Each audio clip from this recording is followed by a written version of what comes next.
on the right.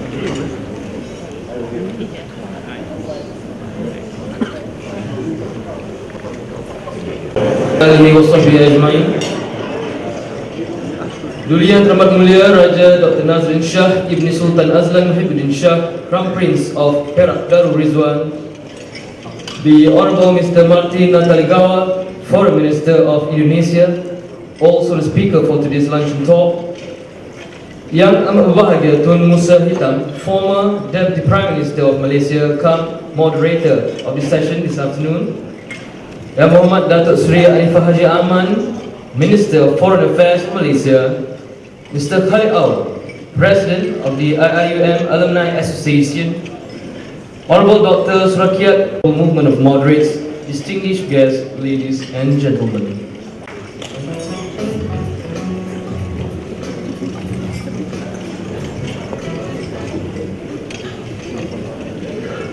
Bismillahirrahmanirrahim. Your Royal Highness,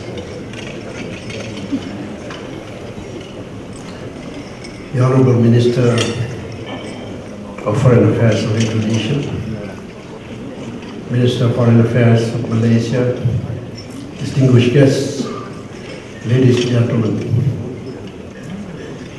I have not been too active in this conference except to attend some of the sessions. And there have been so much discussion about how you define a moderate and what moderation means. But I'm very proud and happy that my name was announced to be the moderator. So I am the moderator.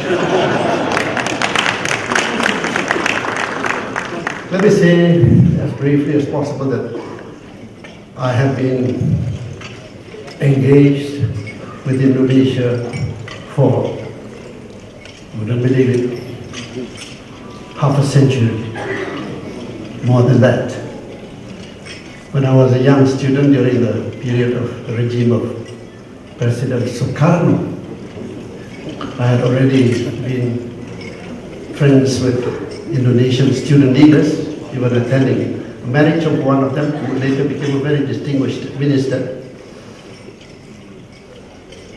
I had also been a member of a small delegation that we sent to Indonesia to observe the first pemilu, believe it or not, under President Suharto. Also, I've been engaged, holding different offices in government, engaged in Malaysia-Indonesia affairs, and expanded around to being involved in the activities of ASEAN, where Indonesia, of course, is one of the major players. The thing I would like to say, just the form of introduction, is simply that I have personally witnessed the change that have taken place in Indonesia from the strict regime of President Sukarno to the very, very open, liberal, democratic regime of President Susilo Bambang Yudhoyono. Nobody could ever imagine that this would happen, but I dare say in front of everybody here that if you're looking for an example of a developing country that could indeed go democratic almost overnight, I would say Indonesia. Not only has Indonesia turned democratic and open, but Indonesia had been able to adapt and handle that new toy, if you like, that Indonesia had acquired. And the way that is being handled, I think, is indeed relevant to this conference, talking about based on that keyword, moderation, tolerance, and attempt always to have what in Indonesian and Malay language we say, musyawarah. Alhamdulillah, thank God. Indonesia is still ticking away, not only ticking away, making an example of herself as a successful democratic country, politically, as well as a country that is well on the way to development, having very good achievements in overall economic development. So today we are privileged to have the Foreign Minister of Indonesia, who is our guest speaker. And you know, as I was coming in, I was received by some young officials who very excitedly said, you know, Marty is coming, he's going to speak. He's very good, he can speak well. If I may call you Marty as a father to you, Marty, I've never heard you speak, so I'm very keen to hear you speak. So, without further ado, let me just invite you now to the podium to deliver your talk here. And before it's finished, I was wondering, asking whether it was possible to have question and answer session. He unhesitatingly said yes, but of course we have to manage the time because of the fact that another session will take place, but over to you. Thank you very much. His Royal Highness Raja Dr. Nazrin Shah, Crown Prince of Perak, Yang Mulia Datuk Sri Anifah Aman, Minister for Foreign Affairs of Malaysia, Yang Mulia Datuk Tun Musa Hitam, Deputy Prime Minister of Malaysia for the period of 1981 to 1986, and thank you, sir, for moderating this session. And of course, Mr. Khalek Awang, President of the International Islamic University of Malaysia Alumni Association, Excellencies, distinguished participants, ladies and gentlemen, Assalamualaikum warahmatullahi wabarakatuh, and very good afternoon to all. Your Highness, Excellencies and dear friends, it is indeed tremendous honor and a great honor for me to participate in this international conference on the global movement of moderates and to share a view on how, by drawing upon Indonesia's experience, we can embrace diversity and indeed unleash its full potentials for the benefit of all. I therefore wish very much to begin by thanking the Prime Minister of Malaysia, the Honorable Dato' Sri Muhammad Najib Tun Razak, for kindly inviting myself to take part in this very important conference. May I also take this opportunity to congratulate the Honorable Prime Minister on the launching of his book, Global Movement of Moderates, and of course the inauguration of his brainchild, the Global Movement of Moderates Foundation, just yesterday. As well, I'd like to begin by especially acknowledging my very good friend, sahabat kami, Dato' Anifah. I would like to place on record how, as Foreign Minister of Malaysia, he has, working very closely, of course, with myself and with all the other ASEAN colleagues, been very much part of that huge effort in strengthening ASEAN in the way that it has over the recent past. And I am always reliant and thankful and very appreciative of Dato' Anifah's efforts in strengthening our two countries' bilateral relations. Thank you very much, Dato' Anifah. Your Highness, Excellencies, in a world weighed down by extremism of all kinds, the initiative by the Prime Minister of Malaysia will give a refreshing boost to the cause of moderation. I was indeed privileged to witness the first time the Prime Minister announced this initiative at the 65th session of the United Nations General Assembly in New York in 2010, and then again, soon after that, at the Asia-Europe Summit in Brussels. As an advocate of peace among nations and within nations, Indonesia obviously strongly supports and welcomes this initiative. As a matter of fact, earlier in my conversation with some of my colleagues, I find the word support not quite sufficient in describing how we feel about this kind of initiative, because support suggests we are a third party to an effort, and therefore when in fact we feel that we are very much part of this endeavor, part of this effort. So Malaysia and all those who are represented in this room can be assured that Indonesia not only supports it, but Indonesia is very much part and parcel and a strong constituent of this very worthwhile endeavor. Excellencies, this effort strengthens and vindicates our own efforts to give voice to the moderates in our society, in Indonesia, and indeed in all societies.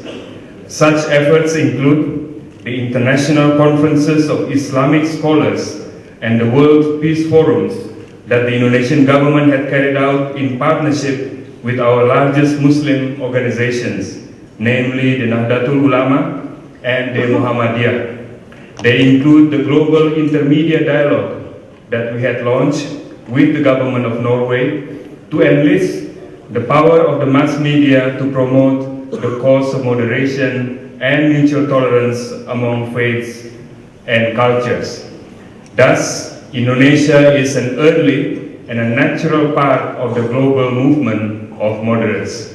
We will thus contribute what we can and everything that we can to help make this movement flourish. For my own contribution today, I have been requested to speak on the topic of managing differences and competing interests, the Indonesian experience. I can understand why the Indonesian experience has been chosen as a sounding board for this topic.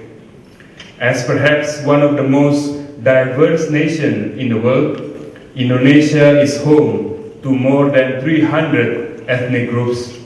It is home to the world's largest Muslim population, and at the same time, it is home to all other humankind's great religions, including Hinduism, Buddhism, Confucianism, and the various denominations of Christianity. Indonesia proudly bears the civilizational influences of the Middle East, the subcontinent, the rest of East Asia, as well as the Western world. A broad spectrum of political persuasions is also at work in our society.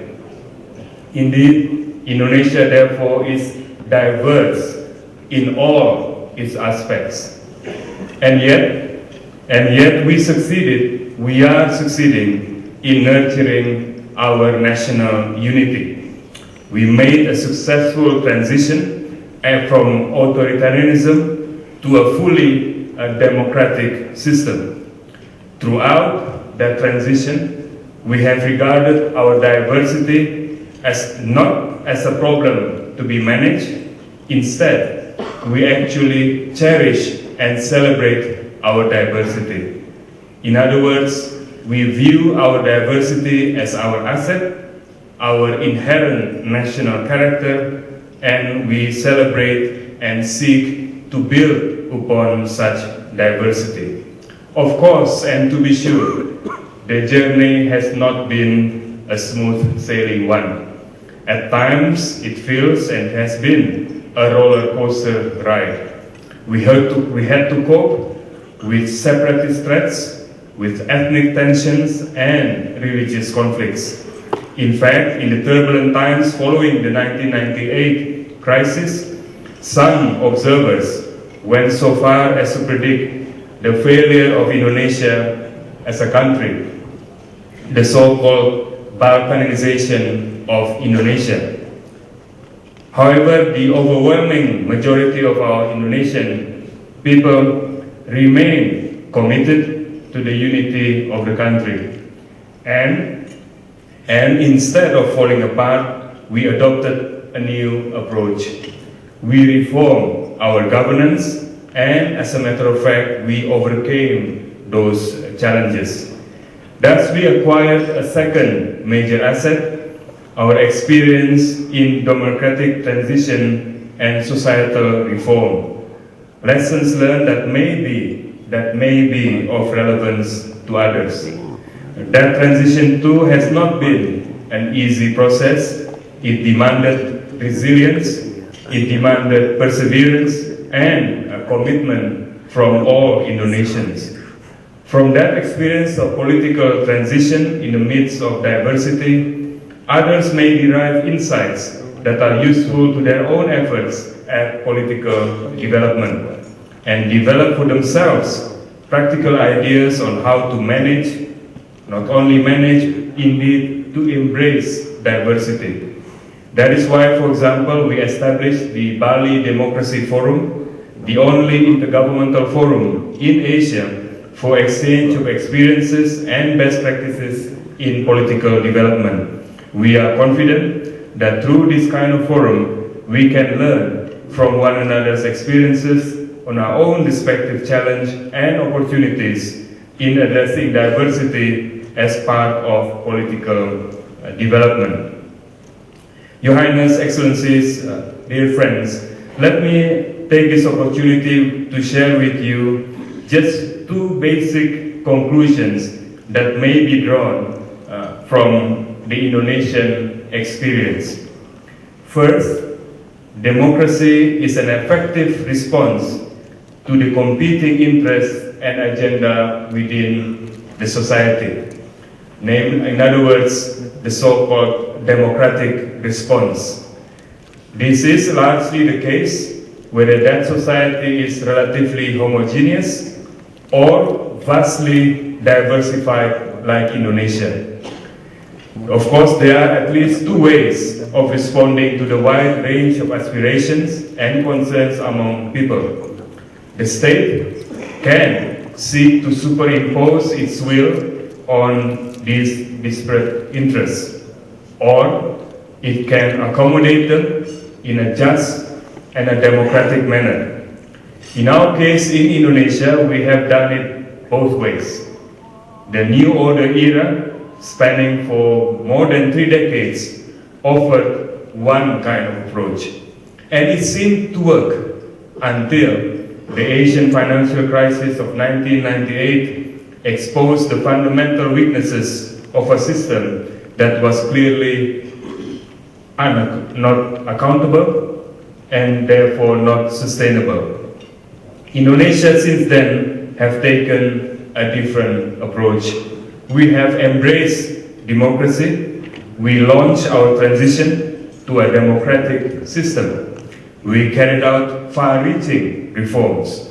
All voices now gain a hearing, and all interests are now taken into consideration in a genuine search for common ground. We developed a system in which all stakeholders could participate, not only through free and fair elections, not only through dialogue between accountable officials and their constituents, rather also through various avenues of feedback which are wide open, including a free press and various forums through which petitions and grievances are expressed and are heard. Thus, the people feel empowered. They have a sense of ownership of the actions of the state, and they feel they are making a contribution to the day-to-day conduct of governance. Thus, we have become more certain that we are faithful to our national motto, Bhinneka Tunggal Ika, or we are many, yet we are one, and that we are strictly applying our tradition of musyawarah untuk mufakat, or consultation to reach consensus. We are also more firmly committed to Pancasila, the 5 principles of our national philosophy, which prescribes respect and mutual understanding among all on the basis of our belief in God and the values of humanity, national unity, democracy, and social justice. That is how democracy has taken root in Indonesia. It is supported and nourished by the core values of Islam and other faiths in Indonesia, by our cultures and traditions, by our own social standards. That is how we are sending a message to the world that actually Islam, democracy and modernization can flourish together, and that democracy pays political, social and economic dividends. Within 13 years, we emerge as a vibrant economic power together with our ASEAN family, with regional and global outreach.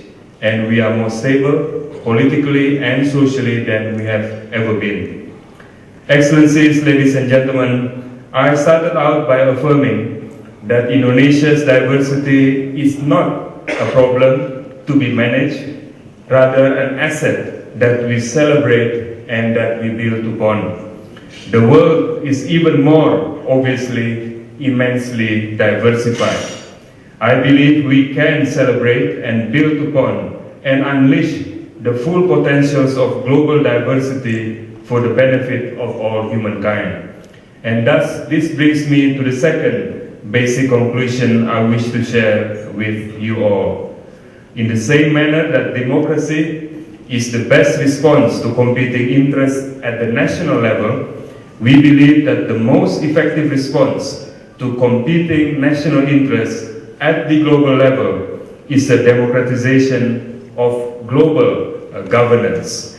This means that in the face of the many disparate national interests being asserted in global forums, we must now earnestly look for common ground, for moderation.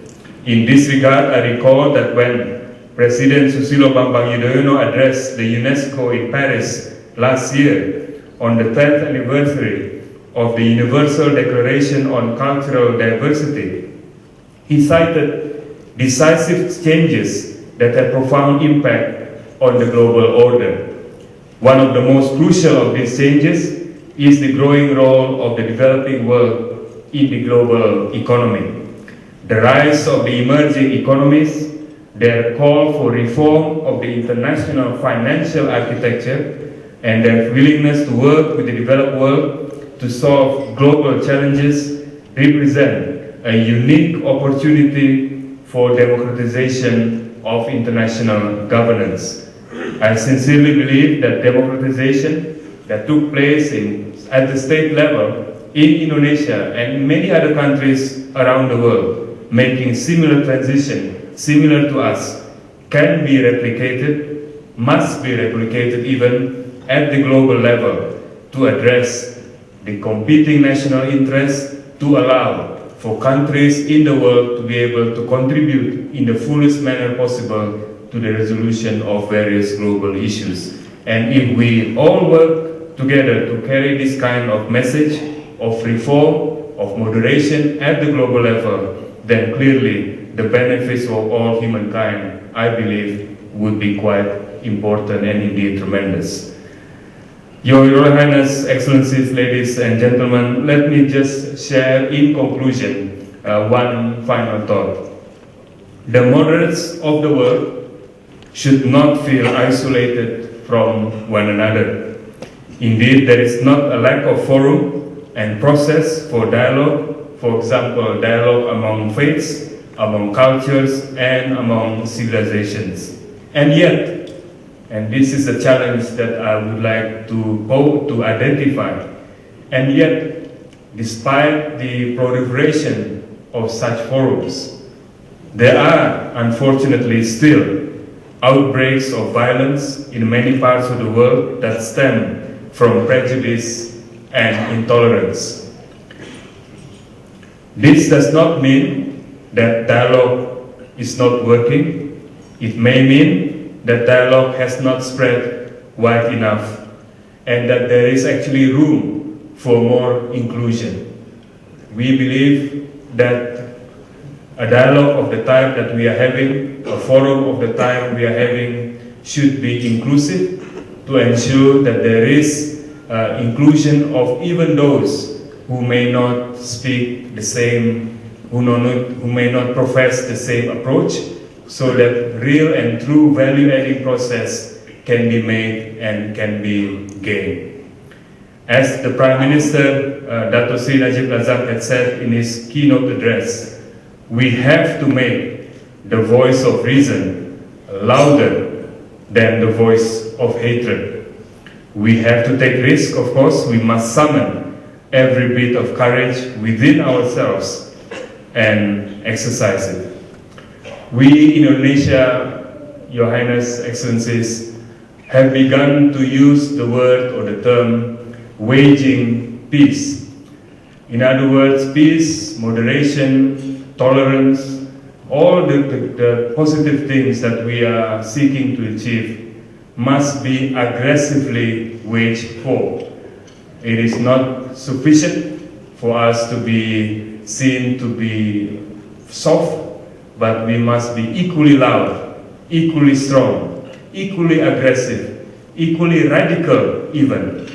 It's almost a contradiction in term, radical and moderation, but equally radical in promoting moderation so that we can get that space and be heard and be appreciated. That is actually the overwhelming voice of moderation that is prevalent.